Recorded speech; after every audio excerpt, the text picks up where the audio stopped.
پاکستان کی تاریخ کی واحد پرسنالٹی جو کہ 3 دفعہ وزارت عظمیٰ تک پہنچی، اور تینوں دفعہ یہ صاحب اپنی ٹرم پوری نہ کر سکے۔ تینوں دفعہ اسٹیبلشمنٹ کے ساتھ ان کی لڑائی ہوئی اور ان کو اپنے اقتدار سے ہاتھ دھونا پڑا۔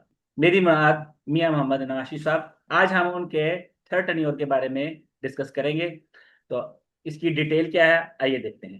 آپ دیکھ رہے ہیں آپ نیوز چینل، میں ہوں آپ کا ہوسٹ امجد عطا، اور ہمارے ساتھ ہے ہماری کو ہوسٹ مس صباح ریحل سر۔ سر، اور سیریز آف پرائم منسٹر میں آج ہم میاں محمد نواز شریف کے تھرڈ ٹینیور کو ڈسکس کریں گے۔ میاں محمد نواز شریف صاحب third tenure as a prime minister یہ شروع ہوتا ہے 2013 سے۔ سیکنڈ ٹائم جب یہ پرائم منسٹر تھے تو ان کا کلیش اس وقت کے army chief general Pervez Musharraf صاحب سے ہوا۔ اس کی ریزن کارگل وار تھی۔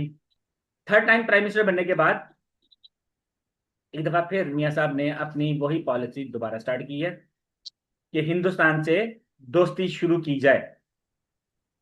جیسا کہ مس صاحب آپ جانتی ہیں کہ انٹرنیشنل ریلیشن میں کسی بھی ملک کے ساتھ دشمنی رکھنا اچھی بات نہیں ہوتی، اور دوستی رہے تاکہ ہم تجارت بڑھا سکیں۔ اکانومی کی بہتری کی وجہ سے ملک میں لوگوں کا معیار زندگی بہتر ہو جائے، لیکن بڑی امپورٹنٹ بات یہ ہے کہ اس دوستی کی قیمت کیا ہوگی۔ دوستی ہمیشہ برابری کی سطح پہ کی جاتی ہے۔ مثلا بھائی، جیسا کہ آپ جانتی ہیں کہ ہندوستان کا ڈیلیگیشن کا پاکستان آنا اور میاں صاحب کا اسپیچ کرنا، یہ کہنا کہ جی میں تو ہندوستان سے دوستی کر رہا تھا لیکن میری پیٹھ پہ چھڑا گھونپ دیا گیا۔ پاکستان کے قومی اداروں کے بارے میں اس طرح کے الفاظ کو اس وقت ادا کرنا کہ جب آپ کے سامنے فارنرز بیٹھے ہوں، اس کو فارن افیئر میں یا انٹرنیشنل ریلیشن میں بالکل اچھا نہیں سمجھا جاتا۔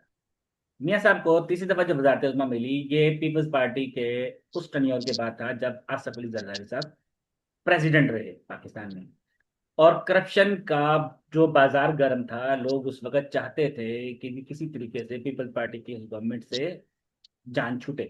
اس وقت سچویشن ایسی لگ رہی تھی کہ جی پی ایم ایل این یا پی ٹی آئی دونوں میں سے کون زیادہ ووٹ لے گا، لیکن حیران کن طور پر ابھی کاؤنٹنگ چل رہی تھی تو جو اطلاعات آنا شروع ہوئی اس میں یہ تھا کہ پی ایم ایل این کے ووٹ جو ہے وہ بہت تیزی سے بڑھ رہے ہیں۔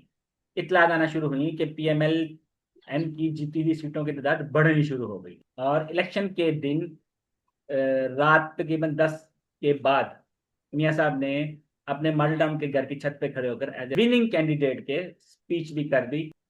اس دور میں میاں صاحب نے اکنامک گروتھ کو دوبارہ بہتر کرنے کے لیے پلاننگ شروع کی ہے، اور آف کورس اس میں کوئی شک نہیں ہے کہ سی پیک کا جو منصوبہ فائنلائز ہوا تھا وہ میاں صاحب کے اسی ٹینیور میں ہوا۔ انرجی سیکٹر کی امپرومنٹ بھی کی گئی، کوشش کی گئی کہ پاکستان میں بجلی کی لوڈ شیڈنگ کو ختم کیا جا سکے، لیکن اس کے لیے پھر آئی پی پیز کے ساتھ انتہائی مہنگے سودے کیے گئے، جس کی وجہ سے آج بھی پاکستان میں بجلی کا بحران ہے۔ میاں صاحب کے اس تھرڈ ٹینیور میں جو ایشوز ان کو فیس کرنے پڑے اس میں سے ڈیفینیٹلی ایک انڈیا کے ساتھ وہ تعلقات تھے۔ پاکستانی قوم بہت ہیوی قیمت ادا کرنے جا رہی، جو کہ پاکستانی اداروں کو اس وقت منظور نہیں۔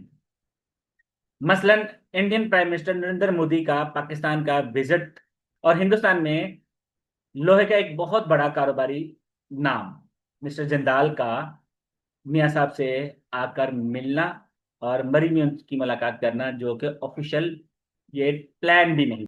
میاں صاحب کے اس دور میں 2 لانگ مارچ شروع ہوئے۔ دونوں لانگ مارچ لاہور سے شروع ہوئے اور اسلام آباد تک گئے، اور اسلام آباد جا کر دونوں نے دھرنے کی شکل اختیار کر لی۔ ایک لانگ مارچ کو لیڈ کر رہے تھے عمران خان صاحب، جو کہ اس وقت پی ٹی آئی کے چیئرمین تھے، جبکہ دوسرے لانگ مارچ کو لیڈ کر رہے تھے ڈاکٹر طاہر القادری صاحب، جو کہ پاکستان عوامی تحریک کے ہیڈ تھے۔ دونوں پارٹیز کی ڈیمانڈ تھی کہ نواز شریف صاحب اپنے عہدے سے استعفیٰ دے۔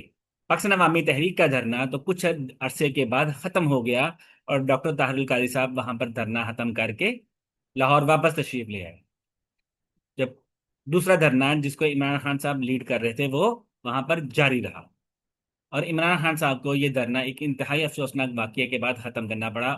اور یہ آرمی پبلک اسکول میں ہونے والا ایک انتہائی اندوہناک واقعہ تھا، جس میں تقریباً 150 کے قریب طالب علم اور اساتذہ کرام اور اسکول کے سٹاف کے کچھ ممبران شہید ہو گئے۔ اس وقت قومی یکجہتی اور ہم آہنگی کو بروئے کار لاتے ہوئے دھرنے کو ختم کر دیا گیا اور ملک میں نیشنل ایکشن پلان دوبارہ لانچ کر دیا گیا۔ اس دفعہ نیشنل ایکشن پلان کی تیاری میں عمران خان صاحب بھی حکومت کے ساتھ بیٹھے تھے۔ نواز شریف صاحب کے اسی دور میں ختم نبوت کے قانون میں تبدیلی آئی۔ اس دفعہ ان کے خلاف ایک اور لانگ مارچ شروع ہو گیا۔ یہ لانگ مارچ خادم حسین رضوی صاحب نے اپنے فالوور کے ساتھ شروع کیا۔ یہ لانگ مارچ بھی لاہور سے شروع ہوا اور پنڈی فیض آباد تک گیا۔ وہاں جا کر انہوں نے دھرنا دے دیا۔ اس لانگ مارچ کو ختم کرنے کے لیے لیفٹیننٹ جنرل فیض حمید صاحب کی خدمات حاصل کی گئیں۔ لیفٹیننٹ جنرل فیض حمید صاحب کے انٹرفیرنس کے اس واقعے کو کورٹ میں چیلنج کیا گیا اور یہ مقدمہ فائز عیسیٰ صاحب کی عدالت میں پیش ہوا۔ فائز عیسیٰ صاحب نے جنرل فیض حمید صاحب کے اگینسٹ فیصلہ دے دیا۔ بہرحال لیفٹیننٹ جنرل فیض حمید صاحب کی انٹرفیرنس کی وجہ سے یہ دھرنے کو ختم کیا گیا اور وعدہ کیا گیا کہ حکومت نے جو قوانین میں تبدیلی کی ہے وہ ریورس کر دی جائے گی۔ یہ معاملات ابھی چل ہی رہے تھے کہ جی پاناما پیپر ڈسکور ہو گئے۔ پاناما پیپر میں دنیا کے بے شمار لوگوں کے نام آئے، بے شمار پولیٹیشنز اور حکمرانوں کے نام بھی آئے۔ اس میں اس وقت کے پرائم منسٹر میر محمد نواز شریف صاحب کی اولاد کا نام آ گیا، ان کے دونوں بیٹوں کا نام اس میں شامل ہو۔ تو اس بیس پر پاکستان میں احتجاجی موومنٹ سٹارٹ ہو گئی۔ اس وقت کی اپوزیشن نے میاں صاحب کے خلاف احتجاج کی کال دے دی، کہا کہ جی میاں صاحب کے خلاف تحقیقات ہونی چاہیے۔ یہ معاملات بڑھتے بڑھتے اتنے بڑھ گئے کہ سپریم کورٹ کو اس میں انٹروین کرنا پڑا اور پاناما پیپر پر تحقیقات شروع ہو گئی۔ پاناما پیپر کی تحقیقات کے لیے جب پاکستانی ڈیلیگیشن مڈل ایسٹ کے ملکوں میں گیا، اس کو پتہ چلا کہ میاں صاحب اپنے بیٹے کی ایک کمپنی میں ملازمت کر رہے تھے جو کہ مڈل ایسٹ کے ایک کنٹری میں رجسٹرڈ تھی، اور دوسری طرف میاں صاحب اس وقت پاکستان میں پرائم منسٹر بھی، جس کی وجہ سے میاں صاحب کے پاس اقامہ بھی موجود تھا۔ اور یہ انتہائی حیران کن بات تھی، میاں صاحب نے اپنے ٹیکس ریٹرن میں یہ چیزیں شو نہیں کی۔ 2017 میں میاں صاحب کو پاکستان کی سپریم کورٹ کی طرف سے ڈسکوالیفائی کر دیا گیا کہ جی انہوں نے اپنے عہدے کے خلاف کام کیا ہے اور as a prime minister of Pakistan یہ مڈل ایسٹ کی ایک کمپنی میں ملازمت بھی کرتے رہے۔ میاں صاحب اپنی اس برطرفی کو سپریم کورٹ اور اسٹیبلشمنٹ کے کھاتے میں ڈالتے رہے کہ انہوں نے مجھے برطرف کروا دیا اور میری حکومت کو نہ چلنے دیا۔ اور اس وقت میاں صاحب نے ایک لانگ مارچ، ایک احتجاجی تحریک چلائی جس کا عنوان تھا مجھے کیوں نکالا۔ یہ مارچ پنڈی سے سٹارٹ ہوا اور یہ لاہور تک یہ مارچ آیا۔ تو یوں پاکستان میں ایک اور پرائم منسٹر اپنی ٹرم پوری نہ کر سکے۔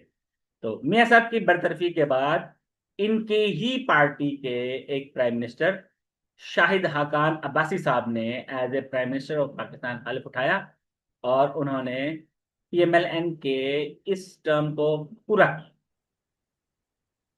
ناظرین، آپ کو ہمارا یہ پروگرام کیسے لگا؟ چینل کو سبسکرائب کیجیے گا، پروگرام کو واچ کیجیے گا، لائک کیجیے گا، اس دعا کے ساتھ اللہ تبارک تعالیٰ پوری دنیا کے مسلمانوں کی اور خصوصاً پاکستانیوں کی تمام مشکلات کو آسان کرے۔ نیکسٹ ویلاگ تک آپ ہمیں اجازت دیں۔ پاکستان زندہ باد۔